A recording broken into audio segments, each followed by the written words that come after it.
Tired of expensive beauty products? Look no further than your own pantry. Today, we are diving into the world of DIY beauty with amazing hacks using household items. Get ready to save money and pamper your skin and nails naturally.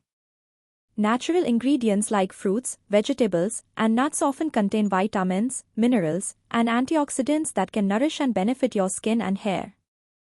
DIY beauty with household staples can be a budget-friendly alternative to expensive, store-bought products. Honey mask for hydration. Honey is a natural humectant, attracting and retaining moisture.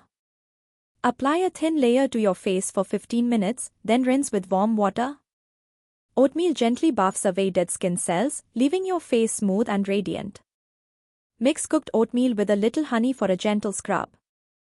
Avocado rich in healthy fats and vitamins. Mashed avocado deeply nourishes dry skin. Apply a mask for 15 minutes and rinse. Olive oil soak for strong nails. Olive oil strengthens and softens cuticles. Soak your fingertips in warm olive oil for 10 minutes. Lemon juice is a natural bleaching agent. Rub a lemon slice on your nails to remove stains. Mix baking soda with a little water to create a paste. Gently massage cuticles to remove dead skin. So there you have it. Simple, effective beauty hacks using everyday ingredients. Remember, a patch test is always recommended before applying anything new to your skin. Now get creative and have fun pampering yourself naturally. Subscribe for more DIY beauty tips and tricks. Share your favorite household beauty hacks in the comments below.